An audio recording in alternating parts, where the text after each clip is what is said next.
Masechet Sota Daf Lamed Dalet. On commence Bezrat Hashem Daf Lamed Gimel Amud Bet à 3 lignes d'en bas Tanya. La Gemara ici va nous raconter comment s'est passé quand Israël ont traversé le Yarden. Comment ça s'est passé, comment le Yarden s'est ouvert. Tanya Rabbi Yossi Omer, Bishlosham Mekomot Nasu Kohanim et Aaron.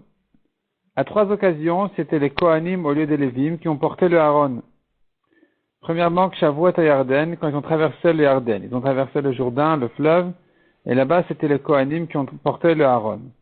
Deuxièmement, chez Shavuot et Yericho, quand ils ont entouré la ville de Yericho 7 fois, pour que les murailles tombent. Troisièmement, chez Chziru Limkomo, quand ils ont ramené le Aaron au Beth Amikdash du temps de Shlomo HaMelech. La Braïta continue à nous raconter comment c'est passé, donc comment ils ont traversé le Yarden. Dès que les pieds des Kohanim se sont trempés dans l'eau, les eaux du Yarden ont fait marche arrière, sont revenus en arrière. Chez Neymar, quand dit le pasuk, lorsque sont venus les porteurs du Aaron dans le Yarden, etc. Et se sont tenus debout les eaux qui descendaient d'en haut, Kamu Nedechad, ils sont tenus donc debout, Nedechad, ça veut dire une muraille. Vekama Govan Shelmaim, combien était la hauteur de l'eau? Shnemasar mil. 12 000. 12 000, ça fait à peu près 12 kilomètres. Et Rashi apparemment n'a pas la version de Shnemasar mil al Shnemasar mil. Rashi apparemment on a dit que Shnemasar mil, que Neged Machane Israël livré Rabbi Yehuda. 12 000, comme la taille du camp d'Israël. Puisque le camp d'Israël qui faisait 12 000 devait traverser le Yarden comme un carré. C'est-à-dire que de même qu'ils marchaient dans le désert sous forme de carré, donc 3 tribus de chaque côté, à l'est, à l'ouest, au nord, au sud, ils ont traversé comme ça le Yarden aussi. Donc ils ont occupé en fait 12 000 de largeur, et comme ça ils marchaient en longueur 12 000 aussi. Et donc, puisqu'il fallait qu'ils ils marchent 12 000 pour traverser le Yarden, c'est-à-dire depuis les premiers jusqu'au dernier, il y avait le temps de marcher 12 000, eh bien, c'est donc la hauteur de l'eau qui est montée jusqu'à une hauteur de 12 000. Amar le Rabbi Elazar be Rabbi Shimon. Rabbi Elazar be Rabbi Shimon lui a dit, Idvarecha d'après toi, comment tu raisonnes? Adam kal ou maim kalim, qui est plus léger, qui va plus vite, un homme ou l'eau? Et Omer maim kalim, bien sûr que l'eau. Imken bain maim veshotfinotan. Si l'eau n'est montée que 12 000, alors les gens n'ont pas terminé de traverser le Yarden, parce que eux doivent marcher 12 000, et l'eau monte 12 000 plus rapidement que ce que eux marchent 12 000. Donc une fois que l'eau est arrivée à 12 000 de hauteur, ils n'ont pas encore terminé de traverser le Yarden, les derniers n'ont pas encore traversé le Yarden. Donc si maintenant l'eau va redescendre, ça va les inonder. Et la melamed shayumaim godshi nigdashin veolin. Il n'est pas d'accord, donc Rabbi Elazar, Rabbi Shimon, il dit non. Les eaux continuent à s'entasser et à monter, kipin al gabe kipin, comme des formes d'arc, donc comme des vagues les unes sur les autres. Yeter mishlosh meot mil, plus que 300 000. Ad sheraou otan kol malchim mizrach umarav, jusqu'à ce que l'on vu tous les rois de l'Est et de l'Ouest. Chez Neymar, comme il est dit. Et ce fut lorsqu'on a entendu tous les rois de l'Émorie qui habitent de l'autre côté, donc à l'ouest du Yarden, et tous les rois de Canaan qui habitent à côté de la mer, donc c'est à l'ouest complètement de Canaan. Et Israël, ce qu'Hachem a séché les eaux du Yarden devant les fils d'Israël, Adovram, jusqu'à ce qu'ils traversent, Vayimas levavam, leur cœur a fondu. Il n'avait plus de vie devant les fils d'Israël, donc de vie vivante. Ils ont pris très peur d'Israël. Même Rachav Azona a dit aux envoyés de Yoshua, donc là-bas c'était les espions de Yoshua qui sont arrivés là-bas avant de traverser les Ardennes, mais ils se souvenaient encore de la mer qui s'est ouverte devant eux. Ils avaient encore peur d'Israël. Kishamanu et Asher ovish Hashem et meyamsouf vegomer. On a entendu que Hashem a desséché les eaux de Yamsouf. Donc c'était 40 ans après Kiryat Yamsouf. Ils en parlaient encore, ils avaient encore peur d'Israël. Et on a entendu, notre cœur a fondu et personne n'avait encore de courage et de force en face de vous. Odam Bayarden, lorsque Israël était encore dans le Yarden, en traversant, Amar Lahem Yoshua leur a dit, écoutez, il les a arrêtés pour leur donner un message très important. Deu alma atem ovrim et Yarden, sachez pourquoi vous traversez le Yarden. Almenat et Orishet Yoshua Aret mipenechem, à condition de conquérir et de tuer tous les habitants de la terre, les goïms de devant vous, qui font Avodah Zara.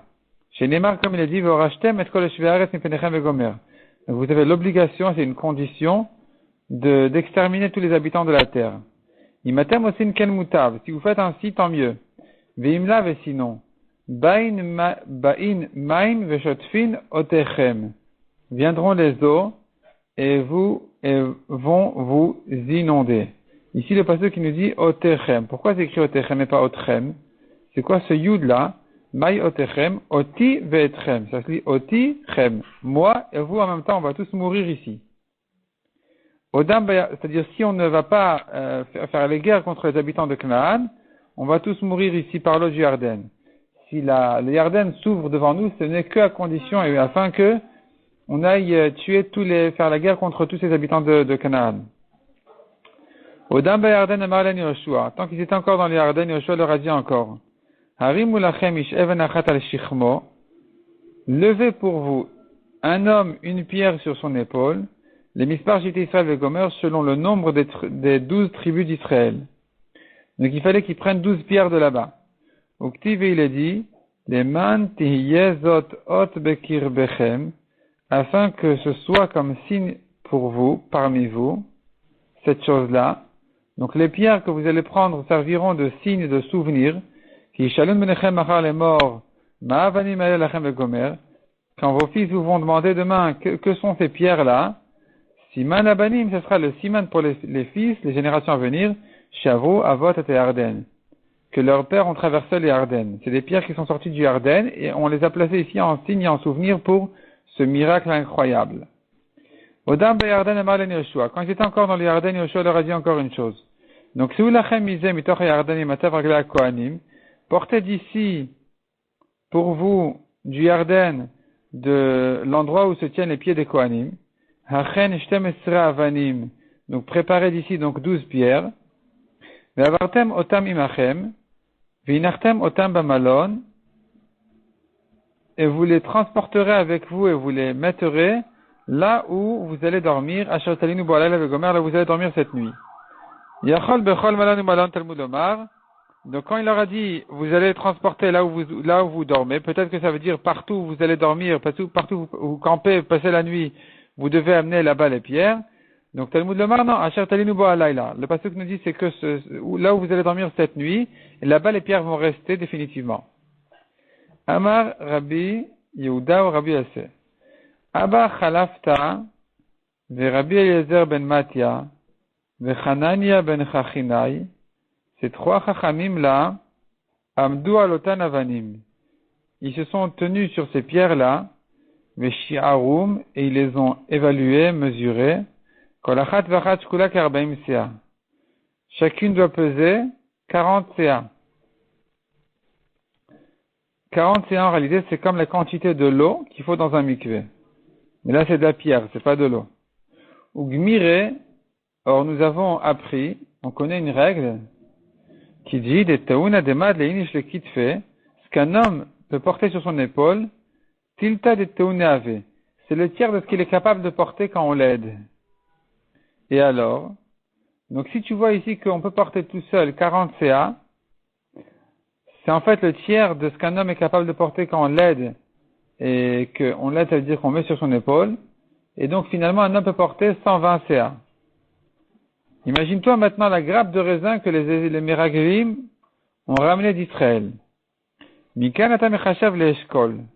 De là, tu peux calculer le poids, la taille de la grappe de raisin qu'ils ont amenée d'Israël, alors qu'ils étaient à 8 pour la porter, cette grappe-là. Et que ces 8-là, en fait, ils s'entraidaient. Donc, chacun de ces 8-là était capable de porter 120 CA. Donc, tu t'imagines un peu le poids de cette grappe-là. Chez Nehemar, comme il est dit, Vaïsaou Bamot Bishnaim. Ils ont porté la grappe, Bamot, sur un bâton, Bishnaim à 2.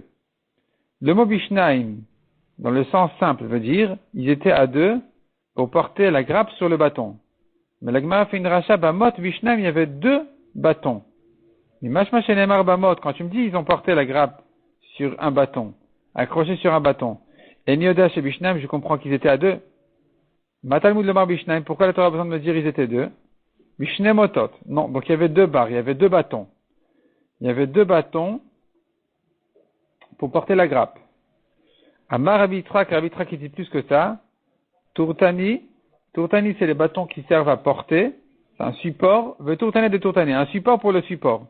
Donc s'il y avait 2 bâtons, en dessous de ces 2 bâtons, il y avait encore 2 autres en diagonale, qui faisaient une forme d'un double X, sur lesquels on posait la grappe ou bien on accrochait la grappe, et c'est comme ça qu'on la portait. Or, pour chaque bâton, il y avait 2 personnes.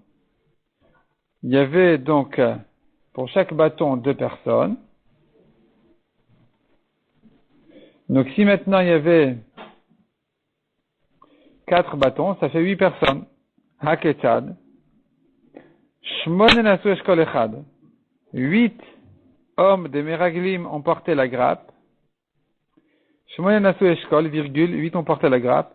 Et Chanasarimon ve Chanasatena. Un a porté la grenade, un a porté la figue. C'était une grenade énorme, une figue énorme. Il fallait que un des Meraglim ne porte que la grenade sans la figue, et d'autres que la figue sans la grenade. Ils ne pouvaient pas les mettre dans leur poche ou n'importe où. Et donc, il fallait vraiment que ça les occupe. Et finalement, donc, il nous restait comme ça. 8 sur la grappe, 1 pour la grenade et 1 pour la figue. Yoshua ve Kalev le Nasukulum. Or, ils étaient 12 Meraglim, parce qu'en réalité, Yoshua, Binun et Kalev et Nifune n'ont rien porté.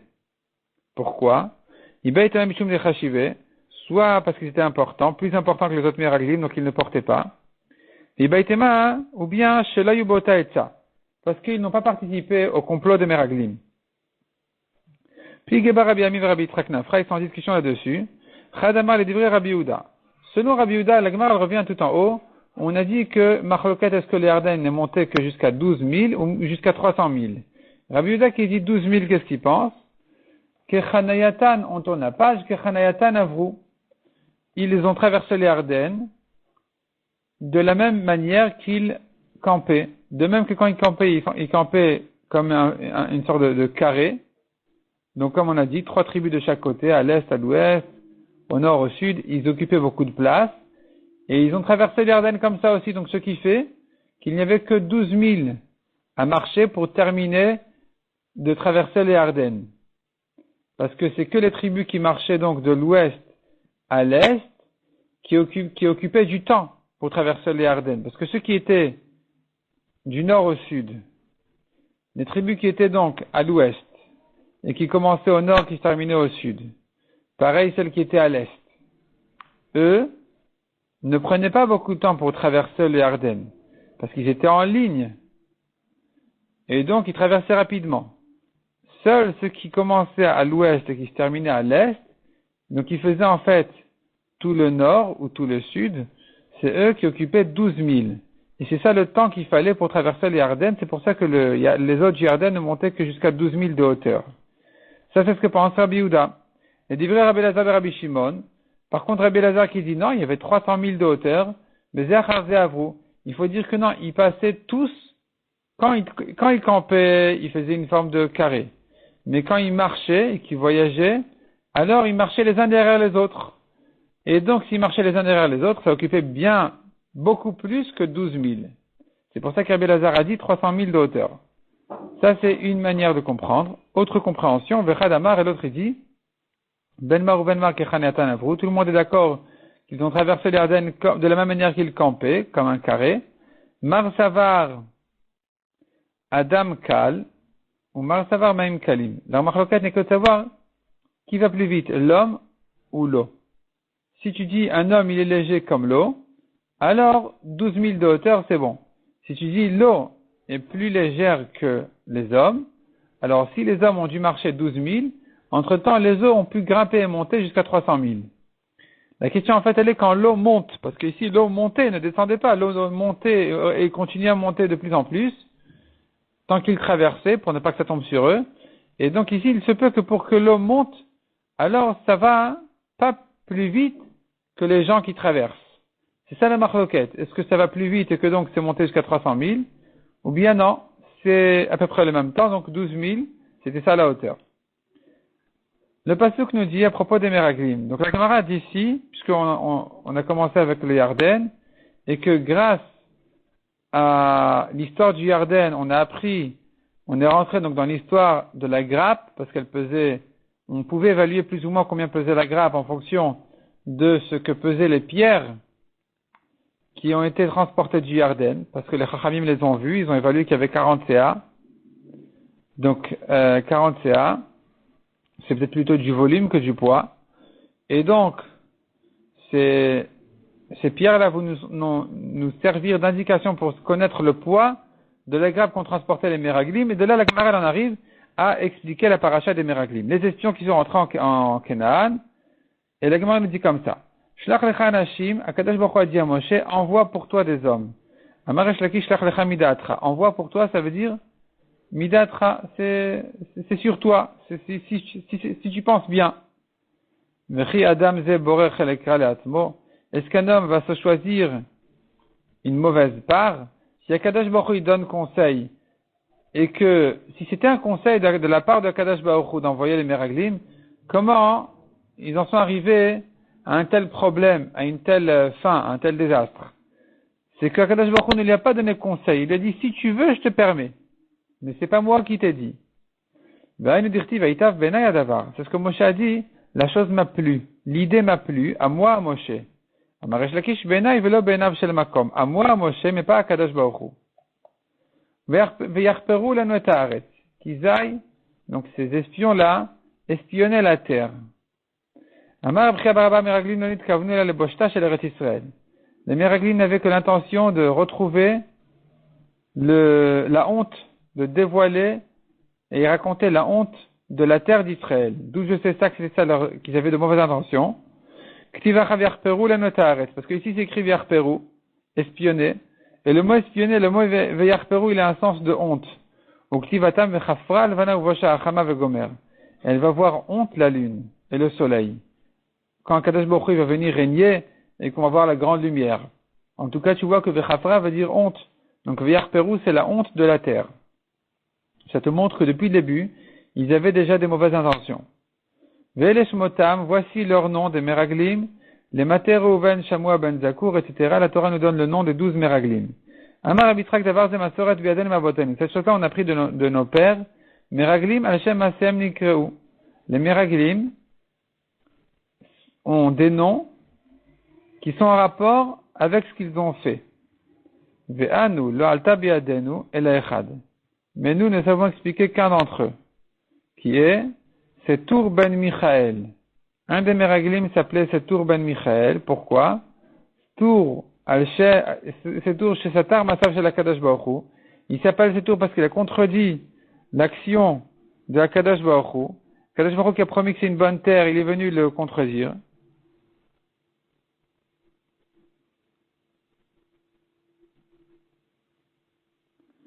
Michael Shasa Atmomach.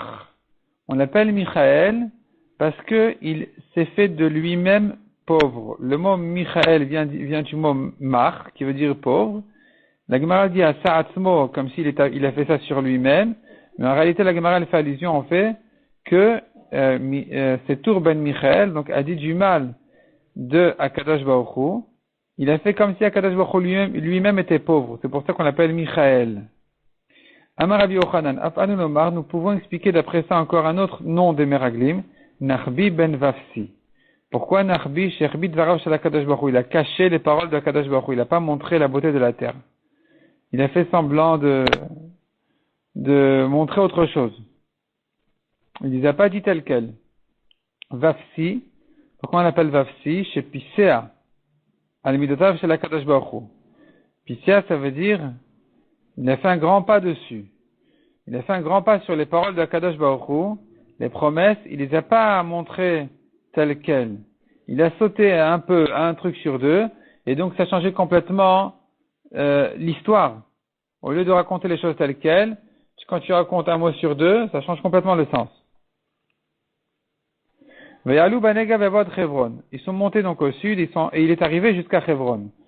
Vayavo mibaile. Pourquoi tu commences au pluriel et termines au singulier? Ils sont montés au sud et il est arrivé jusqu'à Chevron. On aurait dû dire ils sont arrivés à Chevron. Amar Ava Madamat Piresh Kalev Matat Meraglim. Ce passage-là se rapporte sur Kalev lui seul. C'est pour ça qu'il se termine au singulier. Il s'est éloigné du complot des Meraglim. Ve'alach ve'nishatach al kivrei avot. Il est allé pèleriner les Meharat HaMachpelah, les tombes des pères. Amar Len, il leur a dit, Avotai, mes pères, Bakshu alay rachamim, priez pour moi, chez Anatel Me'atat Meraglim, que je sois sauvé de l'idée des Meraglim. Yoshua, Kvarbikash Moshe alav rachamim. Yoshua n'avait pas besoin d'aller prier à Meharat HaMachpelah, parce que Moshe avait déjà prié pour lui. Chez Nehemar, comme il est dit, Vaikra Moshe l'Hoshea bin Nun Yoshua. Il s'appelait au début Hoshea. Moshe l'appelait Yoshua. Pourquoi il l'appelait comme ça? Parce qu'il a voulu prier pour lui. Yudke, donc c'est le nom d'Hachem. Yoshiacha Matat Meraglim. Que Kadosh Baruch Hu te sauve de l'idée, du conseil des Meraglim. Ve'aynu dirtiv, c'est ce que dit le Pasuk. Ve'avdi Kalev ekav hayta ruach acheret imo vegomer. Mon serviteur Kalev, puisqu'il avait un autre esprit avec lui. Donc tu vois que Kalev, il n'allait pas avec les Meraglim, et que depuis, quand ils sont allés là-bas déjà, ils s'étaient mis de côté pour aller prier de ne pas suivre leur complot. Vesham, et là-bas se trouvaient donc à Hebron les géants Achiman, Sheshai, Vetalmai, Vegomer. Achiman, on l'appelle comme ça parce qu'il était Meyuman Shebechav, le plus fort de ses frères. Donc Achiman, Ach, le frère, Yaman, le droitier de ses frères. Sheshai, pourquoi on l'appelle comme ça? Shemasim et Haaretz keshritot. Sheshai, ça vient du mot d'Irachi, shaish, du marbre. Ses pieds étaient comme des poteaux de marbre. Et donc, quand il marchait, il faisait des trous à chaque fois. Partout où il marchait, il faisait des trous en dessous de là où il allait. Talmai, c'est encore un des trois géants. Et leur père, qui était le quatrième, un des frères, Talmai. Pourquoi on l'appelle comme ça? Shemesim Taharetz Tlamim Tlamim. Il fait la terre, Tlamim Tlamim, c'est comme l'endroit où on a labouré, où la terre elle est retournée. Donc lui aussi, quand il marche, ça retourne la terre. Davar Acher, Achiman Bana Anat.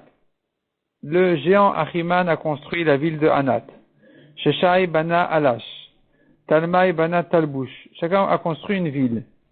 Yelideh Ha'anak, pourquoi on les appelle les fils du Anak? Anak qui veut dire géant. Shema'anikin Chama Bekomatan. Anak veut dire géant, pourquoi? Shema'anikin Chama Bekomatan, ça veut dire que on a l'impression qu'il traverse le trou du soleil. Le trou du soleil, ça veut dire là où le soleil y passe, comme s'il traversait une fenêtre, et eux, ils sont plus hauts que ça encore, à tel point qu'on dirait que la fenêtre du soleil, elle est à leur cou. Un peu comme un collier. Donc on dit chez Ma'anikin Chama Bekomatan. Ils font de la fenêtre du soleil comme un collier par leur hauteur. Vechevron Sheva Shanim Yimeta. La ville de Hebron a été construite 7 ans avant la ville de Tsoan en Égypte. Ma'ini Bineta, qu'est-ce que ça veut dire elle a été construite? Il est Ma'ini Mama. Si tu veux dire vraiment elle a été construite 7 ans plus tôt, c'est pas logique. Est-ce possible qu'un homme construise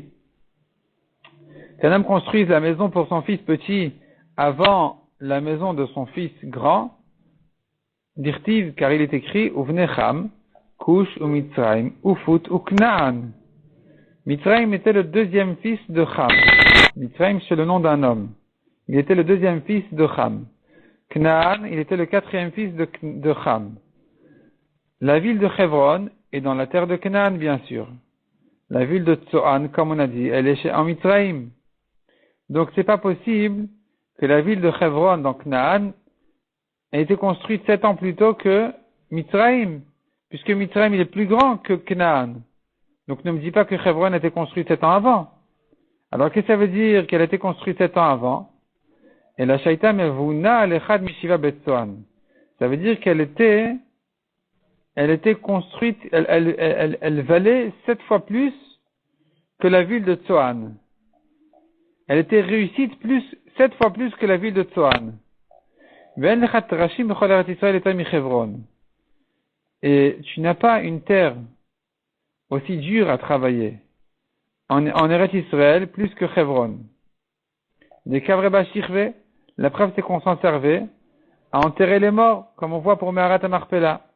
Ils ne voulaient pas travailler cette terre-là parce que toutes les autres terres, toutes les autres villes étaient mieux que celle-là. Celle-là c'était la moins bonne. Et la meilleure terre de toutes les terres, c'est l'Égypte. Chez Nehemar, comme dit le Pasuk, que Gan Hashem Keret Mitzrayim. Tu vois que le Pasuk, quand il veut dire c'était une ville très belle, il la compare au jardin d'Hachem et à la terre d'Égypte. Donc la terre d'Égypte, c'est la meilleure des terres. Après Canaan, bien sûr. Et la meilleure ville en Mitzrayim, c'est la ville de Tsoan. D'où je sais ça? Irtiv Kayu Betsoan Sarav. Ses ministres se trouvaient, toujours y visitaient, à Tsoan. En fait, Sarav, c'est les ministres juifs qui allaient toujours demander de l'aide en Égypte. Le Pasuk se plaint sur eux. En tout cas, tu vois qu'ils allaient dans la ville de Tsoan parce que là-bas se trouvaient les rois. Donc si les rois égyptiens se trouvaient à Tsoan, c'est que c'est la meilleure ville de Mitzrayim qui est la meilleure terre. Mais malgré tout ça, Hebron mevuna echad mishiva betsoan. Hebron est 7 fois mieux que Tsoan. Donc tu vois la qualité d'Israël. La Gemara demande de Hebron Trashim avait. Est-ce que vraiment la ville de Hebron, c'est une terre dure, une terre de rochers? On ne peut pas travailler là-bas les champs. Ve'active, pourtant c'est écrit. Et ce fut au bout de 40 ans, Avshalom a dit au roi c'est son père David, Elchana ve Gomer, je voudrais aller accomplir mon vœu et faire des sacrifices. Donc il est allé chercher en réalité des moutons pour les sacrifier. Où il est allé? Il